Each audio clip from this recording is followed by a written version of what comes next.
What's going on, everyone? Welcome back to Real Reds Talk, an authentic football fan channel made in Manchester, and this is Real Reds Talk Unfiltered. We're going to break down that fantastic article from The Athletic on United's transfer strategy in the past decade, or lack of strategy in that sense. We're going to discuss Dan Ashworth, recruitment, scouting network, missed out talent, new structure, Ten Hag's veto, United tax, post-Brexit youth scouting, staff cuts, all that kind of stuff that's come out in the past couple of days, all compiled into one show for you lot. And me and Sam going to break down each topic as we go through it. We're also going to discuss some transfer news, and we've got something a little bit interactive towards the end if we've got time for it. Because like I said, we've got quite a few bits to get into. So basically what we're going to do is we're going to delve into the intricacies of United's recruitment strategies over the past decade. We'll dissect key moments and decisions that have shaped their approach and the changes on the horizon, which we've all lived, unfortunately, relatively deep on this channel. I mean, we've been back and forth on these issues quite a lot, Sam. And obviously bringing in someone like Dan Ashworth, I know you reacted to it. I myself reacted to it. That's a good step, first and foremost, isn't it? Yeah, we're the only club that doesn't have a director of football or like a recruitment staff/board. We're the only ones. And the reason for that is because Fergie was our director of football, was our manager, was our recruitment head. He was everything rolled into one. And then we tried to basically get somebody to do the same. We tried to get David Moyes to do it. Obviously it failed. Louis van Gaal failed. Jose, success to a point, but then they didn't back him, so failed. Ollie failed because they didn't back him and get it right tight. So it's a consistent thing. And now you've got a structure in place, such as the way Liverpool are, the way Brighton are, the way Chelsea are, the way Arsenal are. Every club who's got some sort of moderate of success operates this way, and we've finally got it. And not only that, we've got people in who have actually been successful. So you've got Dan Ashworth, who successful at Brighton, with England, Newcastle. Even though Newcastle fans are now rolling over and going, "Oh, he wasn't actually that good for us," and it's like, Yeah. I mean, he got you away from relegation and he got you into the Champions League. So like a guy who splits up his missus and says yeah, like, "Fuck it, oh, I didn't like her anyway." Like, yeah, that's why he's with her for 3 years. All right, mate. and then we've got Jason Wilcox, obviously worked at City, who is was key in identifying talent like Rico Lewis, Phil Foden, etc. We've got in Omar Barada, obviously City CEO, who's well known for the success he delivered with Pep.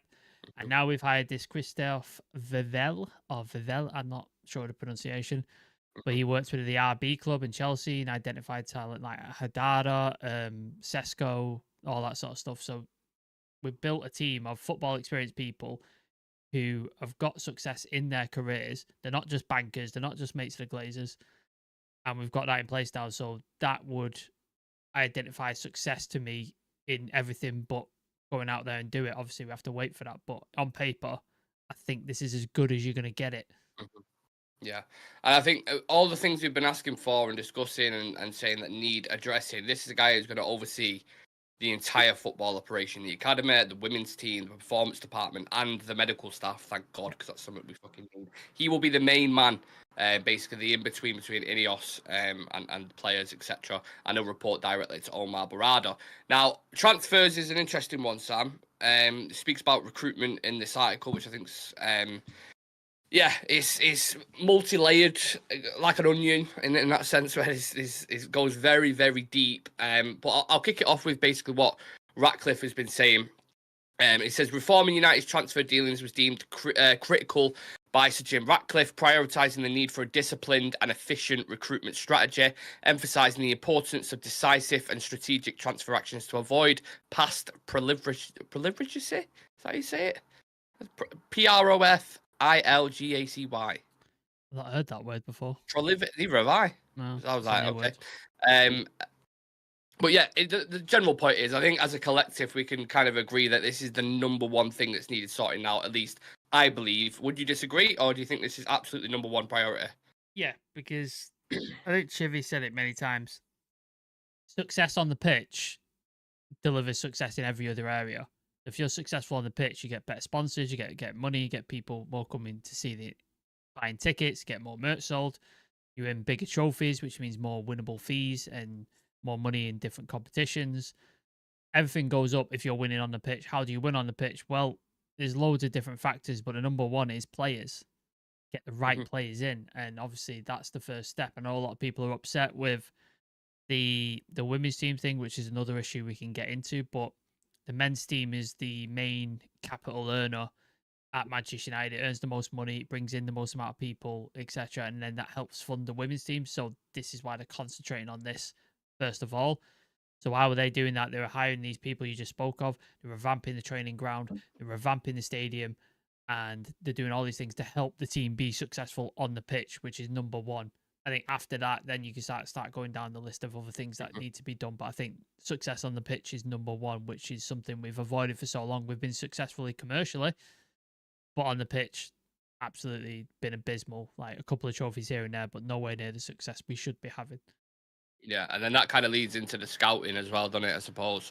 Because that's a recruitment form in itself. You're not going out and actively buying players unless it's kind of young talents like Pelistri, or I think we bought Garnacho for a certain amount, or Hannibal Mabry, and they're not directly come through the academy. You scouting talents like that. But in general, we talk about scouting system, and we've got the one we've got in place at the minute. It seems fantastic in terms of the products that we're putting out and the talent, but it's just integrating that as well.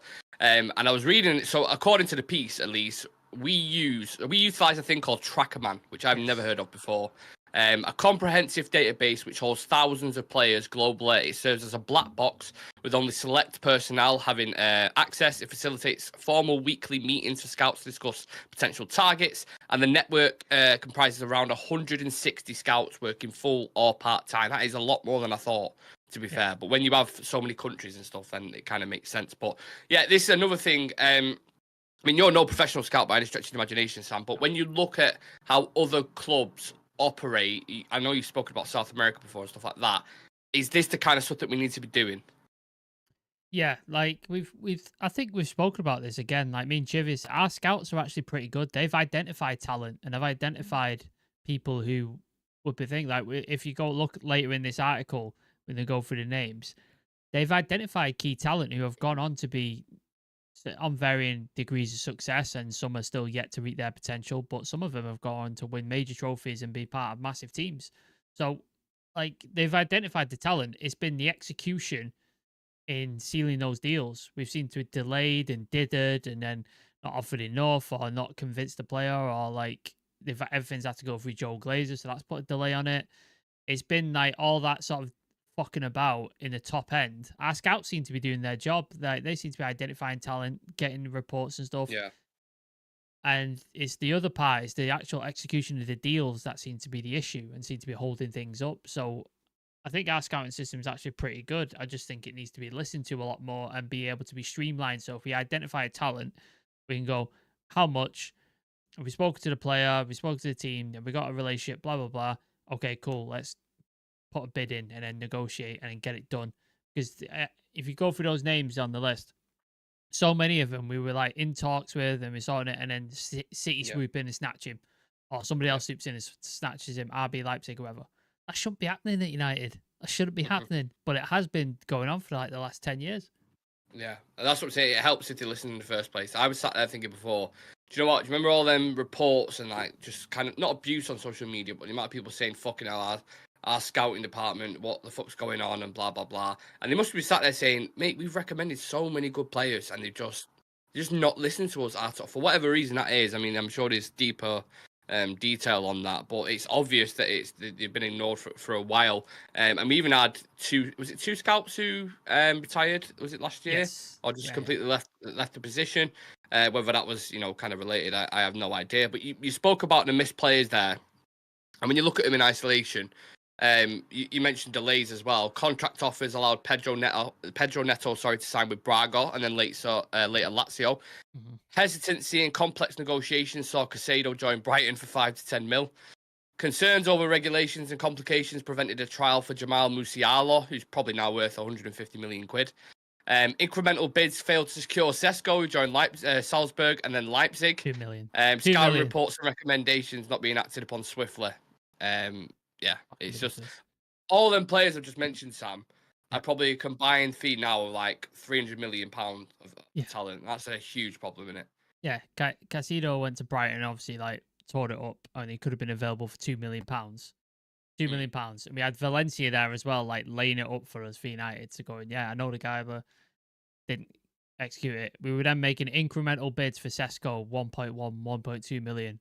Leipzig came in and put 2 million on the table. Yeah. Like, I know you don't want to like get into bidding wars and stuff like that, but when it's a question of like 800,000, like, come on, man. Like, United And can also, afford that. they're willing to throw a fucking big chunk of wages at players. Why Exactly. not? Like, it's, yeah, 800,000, like for United, that's pennies. Like, let's come on, like let's get it real. Like, this is not yeah, a 50 million bid and a 80 million bid. Like, this is not that significant. It's an 800,000 pound like thing. Just increase it, and then you secure the player.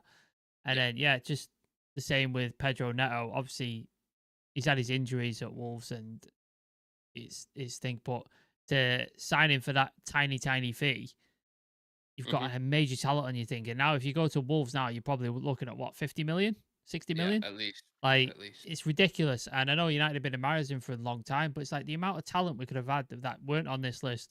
Haaland, Alvarez, and Mm, Kunku.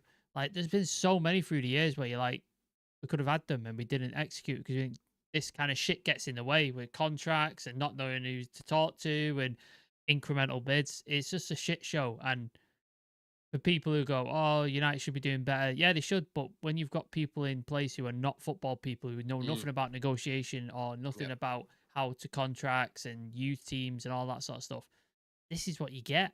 And the scouts are just sat there going, what's the fucking point? Like, why am I even bothering? But it's actually surprising how long it's gone on for, isn't it? If you think 10 years of this, where it's just mistake after mistake after mistake, bad player after, well, not even necessarily bad players, just bad environment slash big ego slash, a lot of money for Wages. players, wages, just kind of all balled up into one thing. And what happens is actually you get to a point where we are now, and you look back and you go, fucking hell, this is like years worth of stuff that's going to take years back to get, like 2-3 years to get back to normal. Well, people Um, have been arguing with me on Twitter about it, and they're like, "Oh, why are we going for these low ball players like Xerxes, and why are we going for Ligt, and they're not good enough for United?" It's like the reason we're having to go for players who are available for a low price or may mm, not be the top of the card, or might have a couple of injury concerns, or may not be happy with their lot at the current club, is because of this 10 years of mismanaging finances, overpaying on wages, overpaying on transfer fees, not investing in the stadium, not investing in the training ground, all the money going to the Glazers' pockets, and just spaffing the rest of it up the fucking wall. This is yeah. why we're in this situation. We have to get these sort of players in because we need players in. We need bodies, but you can't just go. We don't have the finances to go and get. I don't know. Who's a top strike like a Jokeres for 100 million? We don't have Mm. those finances. So you have to then lower your expectations in order to get bodies in to rebuild the team. And people are just like, oh, they're not good enough. Good. That's where we are. Like, that's where we are, and you have to accept it. That's just where we're at right now. Might not be here Yeah. forever, but for the next 3 years, this is what we got to do. Well, big changes needed on the pitch, and there's been big changes in the structure now. If you look at it like the way it's kind of tethered down, you've got Ratcliffe, part owner, whatever you want to call him, obviously head of Ineos. You got Jean-Claude Blanc and Dave Brailsford as the directors. You've got Omar as the CEO, Ashworth as the sporting director, Wilcox I think is his technical director, Recruitment, I Chris think. recruitment. Director. Well, you got Christopher Val. Vival's the recruitment specialist as well in it. So I Yeah. don't know. They'll be working closely together regardless. And then you've obviously got Tenag manager. Rene Hack assistant and Mr. Roy. Nistelrooy as the assistant as well. That's mega changes in it. Are you happy with that kind of structure? Absolutely. Like you getting like so getting competent people in every position. You got all we've been through Ashworth and Barada and all that. Ravel. And now you're Yeah. getting coaches like success of like Ruud van Nistelrooy. Not only is he a player, not only is a person, he's won everything. He's one of the best goal scorers in the world. Holds records all across the Europe. Mm. And he's also been successful as a coach with Feyenoord. Was it Feyenoord? No, PSV. Sorry. Oh, PSV, yeah. PSV. He's been successful as a coach, and tactically, from what I've read and the videos that I've seen on him, he's switched on. He knows what he's doing. So you brought him in. So players then can't go, well, who's this fucker? He doesn't know anything. Player, done everything there is to do, and won everything there is to do. Coach, respected, and it's successful. So there's nothing the players can push back. They can't be like taking the piss out of him like that guy who worked for Ragnick with the AirPods in and stuff. Yeah. Like, this is a legit guy. I don't know much about this Rene Hake guy. I'm not sure. Like, I've only seen that Me video neither. where he's just absolutely tearing players apart. Maybe they just brought him So in for that. Just to maybe. bollock fucking players, So yeah.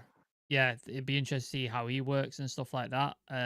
So yeah, I like the moves that are being made, and I'm sure they won't be the last in coaching, in Oh no, recruitment. I'm sure there'll be more to come.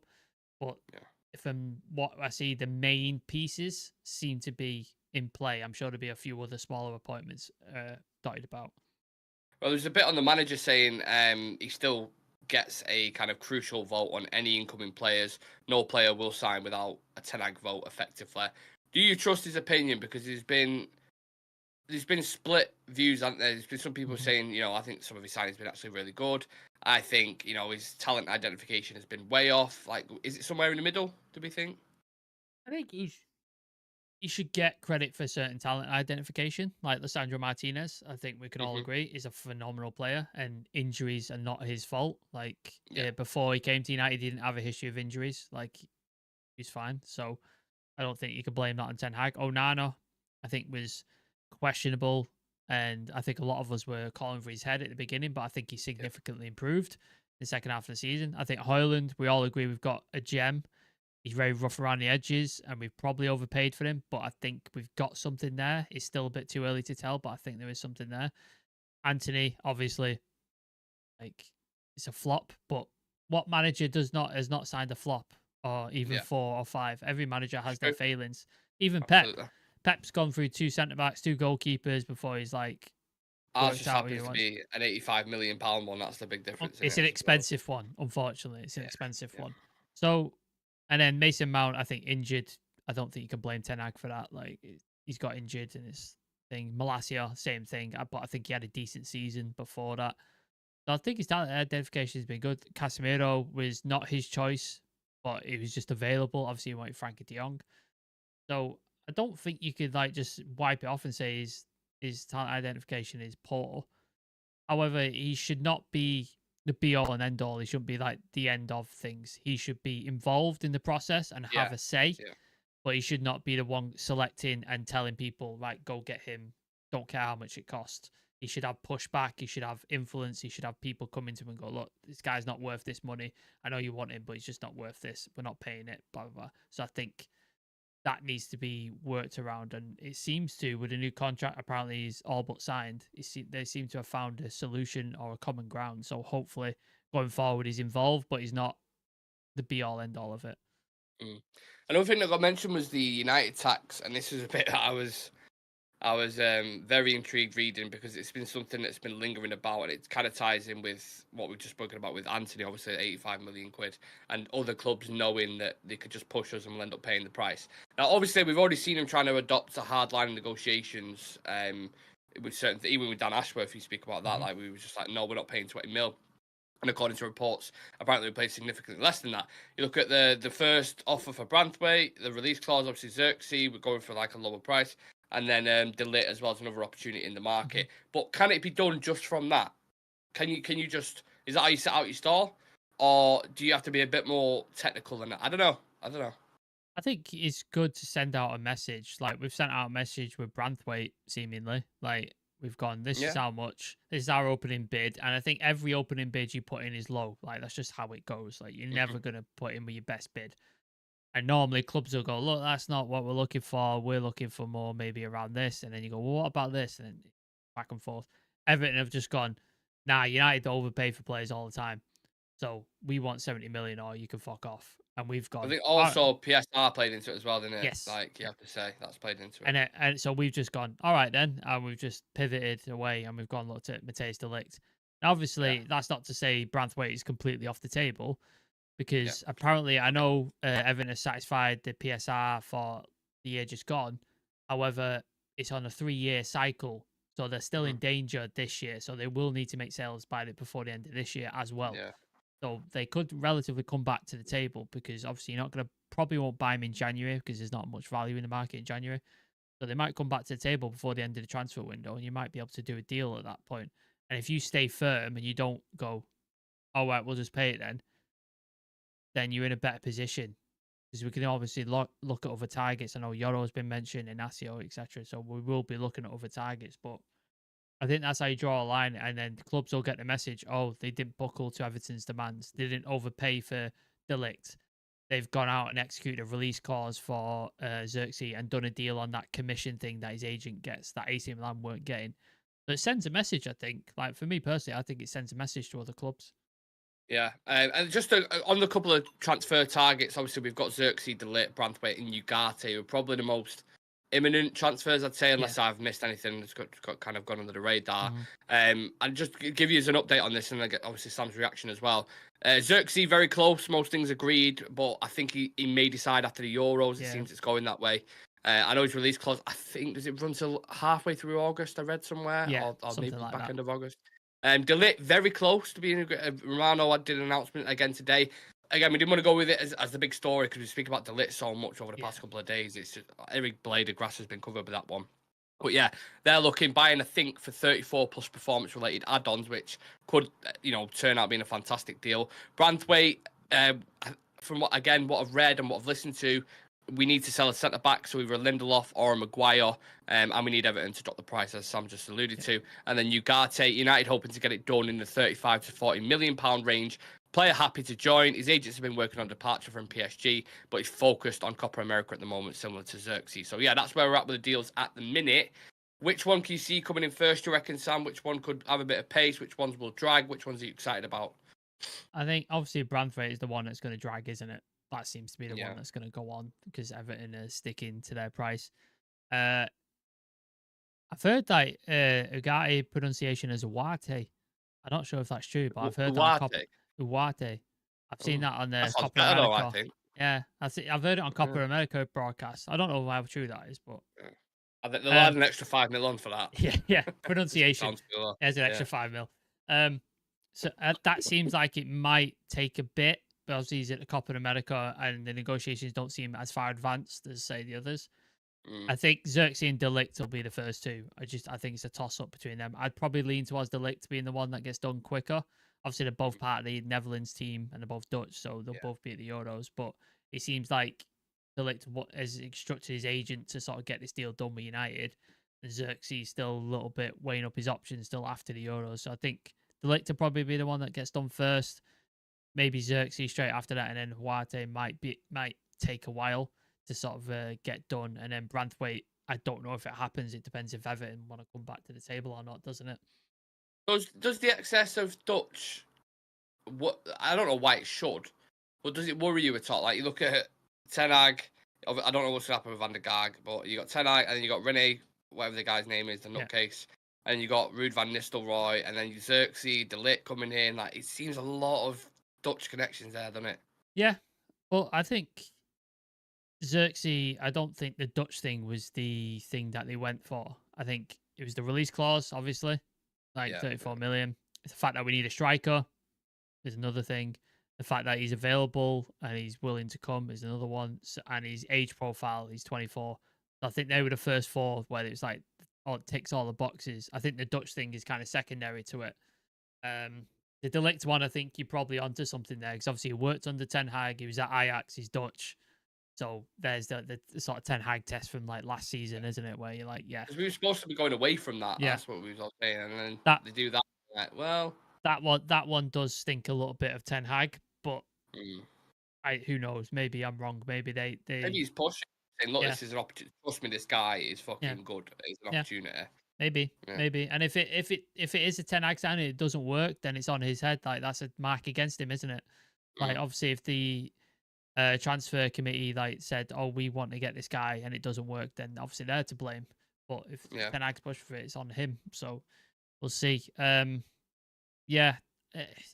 don't like the idea. All the things smell of the Dutch thing, but if it works, I'm fine with it. I'm all right with it. Yeah.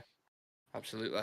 I'm just going to read out a couple of comments. Why JJ Haaland during the Ollie era always? Oh, yeah, I remember Haaland as well. I didn't even mention that one. Kirk Howcroft's going to take 6, something like that, yeah. Kirk Howcroft, it's going to take at least 3, maybe 4 transfer windows to get this right. Rashford will pay attention to what Ruud has to say. Has there been any change on the medical staff? Not to know, not that I've seen or read. I don't know. We hired somebody new, didn't we? We hired somebody new. Yeah, I can't remember the name of it. Yeah. As long as that Gary Odescrow, whatever his name is, pisses off, that's all I'm bothered about. It's just ruined the medical treatment. My Damned United, evening folks, late arriving, hope everything is good. Steph saying big up Nick and Sam. Thank you very much. My damned saying I wouldn't be asked if the players coming in Dutch, Nick. They're all schooled in the kind of game we want to play. That's fair enough. That's fair enough. And thank you everyone for smashing the like as well. Hello to Lumen. I see you in the chat. Yes. Big up, mate. I hope you're good.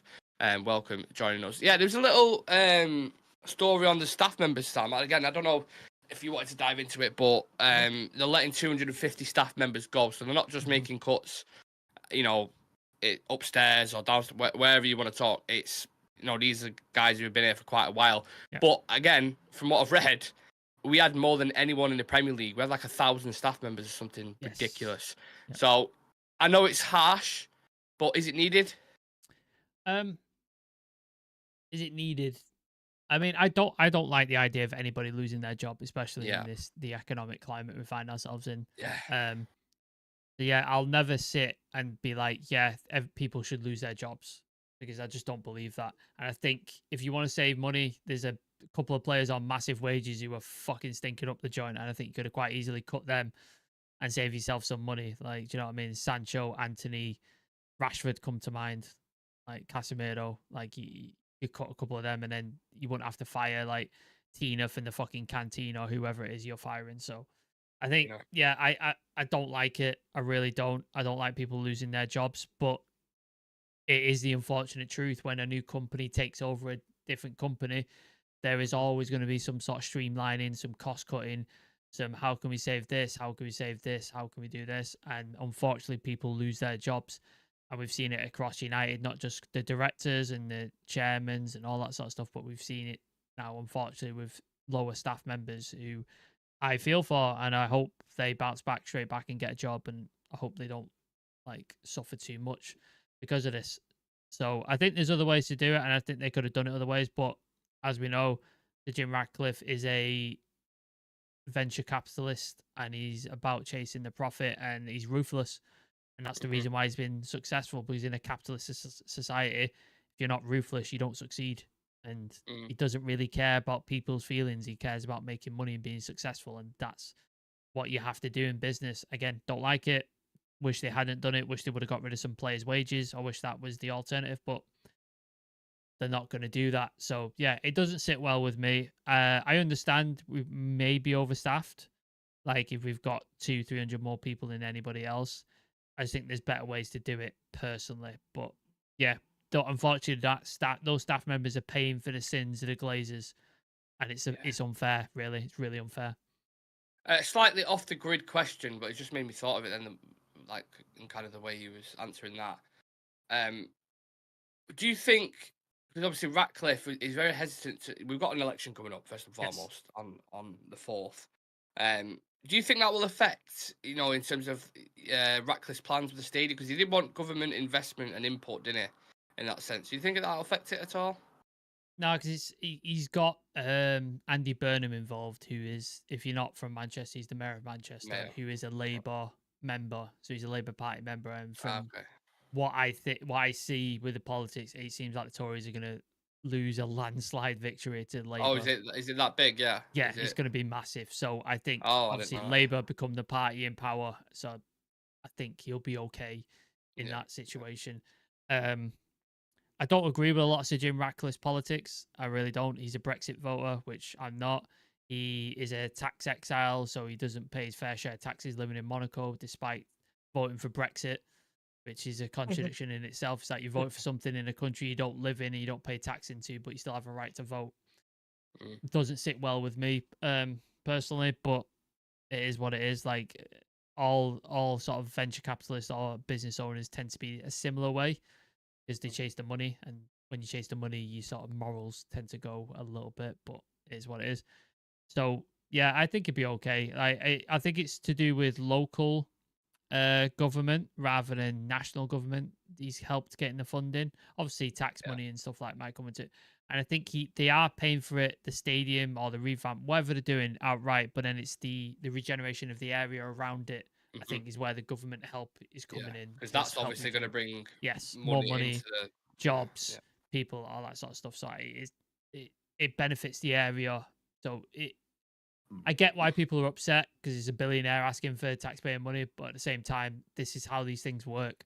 Like they come in and they go, "Oh, we'll build this, but if get this, you can help you." Blah blah, and everybody's washing each other's hands. Basically, it's kind of how it works, which is just the way of the world. And wiping each other's asses as well at the same time. Yeah.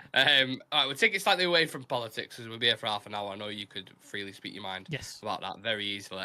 I want to end on something positive and a little bit interactive. So again, Sam, you could more than welcome to join in if you want, but it's predominantly for the chat. So we'll test Sam's knowledge on this, but I want to test everyone else's. So I don't know if you're on a laptop or tablet or wherever it is at the minute, we're going to do a bit of a Euros fast track quiz, just some simple questions, nothing too major, and you've got 30 seconds to answer each question. Yeah, so just tap it in, whatever it is you think, could be random. Don't matter if it's a fucking, if it's way off, just get the guesses in there. And the first question that we're going to start off with, if everyone is ready, is: can you name the top four scorers, in the Euros currently? Do you reckon you can name any of them, Sam? I know own goal is one, isn't it? Own goal is one, yeah, correct. If you count that. The Georgia striker? Yes, that's one of them, correct. Matsuade? Matsuade, I can't remember. Mikatwadze, I think his name is. That's the one. Yeah. Gakpo? He's on 3, right? Gakpo, yeah, correct. A player we spoke about on the show as well already. The show? That we missed out on. Oh, shit. My mind's gone blank. Young talent. Xavi Simmons? He scored? No, but he's... No. Yeah, bear that in mind, no. German? Oh, Musiala. Musiala, yes. And then the other one is... Yeah, someone just put Musiala in there. My Damned United's got Gakpo. Yeah, absolutely. The last one is one who's scored against us, England. Ericsson? Nope. No. And he's one I said in the preview, watch out for him on that side. Oh, Can anyone guess? The fucking... the Slovakian guy. Yeah. Or Slovenia? It might be Slovenia, I'm not sure. Or Slovakia. I don't know his name. Shranz on that right-hand side, yeah. He's got 3 goals as well. So Gakpo, Musiala, Shranz, and Mikatwadze. That's pretty good there. Who has the most assists in the Euros, do we think? People in the chat, go. 30 seconds. And if you know it, Sam, keep it to yourself. Okay. Or if you want to go for a guess, also go for it as well. Malin? Again, has he got assists? Who? Malin? Nope, not Malin. No. Well, you're not far away. You're Dutch then? Yes. Dutch. Anyone get it in the chat? Ask about the worst manager in the Euros. No, because everyone knows who that is, Manlu Tahoe. That's not an intriguing question. It's an easy question. It's not Gakpo. Nope. It's not Jamal. Nope. Is it Memphis? Not Memphis. Memphis. I don't know. Most assists. I don't know then. Who's been a pretty prolific player for him? He's done pretty well, youngster. I've just named them all. Xavi Simmons? I don't know. Yes. Yeah, okay. Xavi Simmons. Most assists. 3 assists in the tournament so far. Right. This one should be guessable for anyone in the chat. This definitely should be guessable. Who's had the most shots per game? Who do we think? And he was doing my fucking head in the other day. Was it yesterday or the day before? I can't remember. I'm all over the place. England player? No, not an England player. I love him, but I fucking hate him at the same time. Most shots in a game. He must have had about 7 free kicks in one game, honestly. Ronaldo. Cristiano. Yeah. 5 shots per game he's having. He's not 5. Scoring. Yeah, he's not scoring. Yeah, he's outrageous. You know what? When he's taking it, I was like, let Bruno have one fucking free. For the love of God, let him have one. And each time, like, nope. I was just like, oh, man. I love him, but... He missed a pen as well. Like, you never see Ronaldo miss a penalty. Like, yeah. And he was, like, visibly upset. There's someone else who's tied with him as well. Any guesses? Lukaku? Nope. Oh. He's been dreadful as well, though. Yeah. He features in one of them, actually. Not this one that I'm talking about. Not Gakpo, no. It's Mbappe. Kylian Mbappe is tied with Ronaldo for the most shots. Who's missed the most big chances? Lukaku. Must be. Yeah, yeah. With his fucking steel toe caps on. I cannot believe I watch him play and I'm like, how is he a footballer? It's How is he crazy, a isn't it? footballer? It's so It is weird. crazy. It's But so weird. he had a period where he was smashing him in. Yeah. I think under Inter Milan, under Yeah. Conte, he was fucking smashing him in. United, Even West Brom and he Everton. scored like 26 goals Yeah, for yeah, United. 20 odd So it's goals. not Yeah, bad. he had one decent season. I mean, I think he's got the ability to score and find the back of the net. It's just from a technical standpoint, he's such a lump in here. Like you just play it into him, it just like ricochets off him. He's got no soft touch about him. Whereas someone like Xerxes, complete opposite. He's a technician. Yeah. So Lukaku, most key passes per game. I think you mentioned his name before, Sam. Is he Dutch? Most key passes, creative players. Think not Dutch, no. Not Dutch. We could know him very well. Kvaratskhelia? Nope. No. Bruno? He has size 17 feet and can't score. No, it's not Bruno. Not Bruno. Lukaku, only three-legged football player, lay off him. It is Christian Eriksen. Christian Eriksen. 3 players have had a red card this tournament. I'll throw this one to the chat. Name the 3 players, or name the teams at least. I'll give you that because the 3 players is probably hard. Do you remember a red card in certain games? I remember a red card. Yeah. So one team has had 2 red cards, and then there was one. Nope, Turkey. Not Turkey. No. Nope. Anyone else in the chat? Albania. One of those. Not Albania. I'll give you a clue. One of them, I think, was it in the first game? I think it was in the first game. Oh, Scotland. Yes, Scotland. Yeah, Ryan Porteous. Remember that foul in the box? Yeah. Red card. Horrible foul. And then the other 2, True Cushman's got it right there. Scotland, absolutely. Italy, nope. Scotland, we've got that one already. There's another team, red cards, in this tournament in the Euros. Go on, I'm testing all your knowledge here in the chat. Let's go. I'll give the answer in 10 seconds. It's been such a blur, this tournament, honest to God. Like, it's just been like game. I can't even remember half of the shit that's happened. And now it's got to a point where, because there's 2 games in between each days, I'm like, I don't know what to do with myself. No. I've just been enjoying watching every single game. What they've done as well, like Friday, Saturday, it's like 2 games, like on both days. Like, why don't you put one on Thursday, one on Friday, one on Saturday, one on Sunday? So we've got something for each day. Absolutely. Czech, yes, Steph, correct. Czech Republic. Thomas Cure and Antonin Barak both got red cards. And then the last one, and then we'll discuss England a little bit. Most saves. Who do you think's made the most saves? Which goalkeeper? Ooh. That Turkey save yesterday was fucking phenomenal, man. I've never seen anything like that. I've not even seen De Gea do that. That is like ridiculous. One of those, ridiculous. Bellingham's moment will be remembered in that Euros. You have like iconic moments. That save will be right up there. Ridiculous. I can't believe the Georgia goalkeeper, Matt Shaffelia. Yeah. I like him a lot. He's a good fucking player, man. He's been active. He's made the most saves. So, just a fun little interactive quiz there. The majority of you did really well, to be fair. Yeah. So, thank you very much for that. Now, the last thing we'll discuss, Sam, Southgate back 5. Talk to me. They're the Jesus Christ. That's what they're saying now on social media. That's what a lot of the journalists is going to go to a back 5. Could be, I believe, Walker, Stones, and Konsa, Trent, and Gomez. Saka. Sorry, Trent and Saka as wing backs. And then I think they were saying Rice, Jude, Foden, Kane, and someone else. I can't remember who it was. Thoughts? Right. Tony, was it? Tony and Kane? Maybe, yeah. Yeah. I mean, fuck it. He's tried something. Try something else. Yeah. Anything will do. Like, you could get the best out of Foden and Bellingham by doing that, I suppose. Yeah, like it seems to be like if you put Bellingham in almost like an 8 position and Foden thing, and then maybe. Because then Foden can roam like from the middle out to the right where he's good, and then you sort of play Harry Kane almost like a false 9, like a half, and he can sort of play into Ivan Toney or play off Ivan Toney and stuff like that. And you got Foden operating, so it could work, man. It could absolutely work. I just try something, man, because this shit you're trying every other week does not work. Like, it just doesn't work. And it's evident in it. And you're lucky to get away with it because you play shit teams. loss, that loss to Slovakia would have gone down as the most embarrassing loss ever.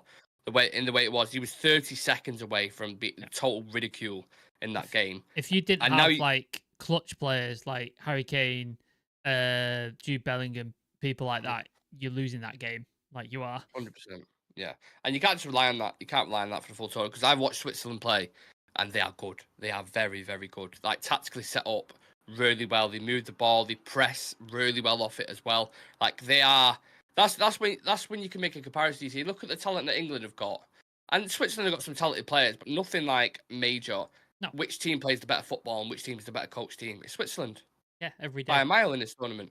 Every day. Does that not tell people everything they need to know? It is by a fucking country mile they are coached well. The Georgian team are coached better than us. Like, when you watch them play, it's baffling to me. Like, and another thing is to go from one of the teams who have like the least shots and least shots on target, so you're very pragmatic in that sense, to then go to a back five. You know what I mean? Like, you do a back five usually when you're like fucking struggling defensively or whatever. To then go to a back five is like, I don't know, man. I don't know. I have no confidence at all. He's doing it, innit? Because Switzerland play with a back five, and we've struggled throughout this tournament with teams that play with a back five. So that's why he's done it. I think had we got, I don't know, name a team that doesn't play a back five, I think he would have stuck with what he does. Yeah. I think he would have changed it. And Yeah. we know what he's like. He's very risk adverse. He's very against like ripping up the playbook and changing wholesale changes. Like, he's not that guy. Like, you saw, so, I need to change things. Okay, I'll take Trent out and put Conor Gallagher in.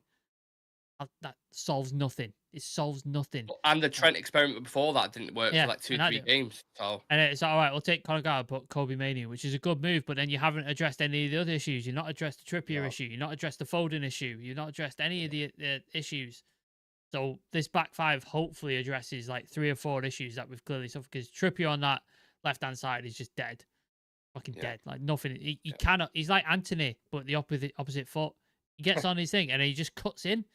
Like, just use your left for fuck's rarely sake, ventures man. forward either, does he? It's just So the angles are that, way off. and then Saka's just getting marked out of the game because everything goes down the right. So it's just like, right, put 2 on him because nothing's happening on that left because Phil Foden comes inside and he's getting in the way of Bellingham.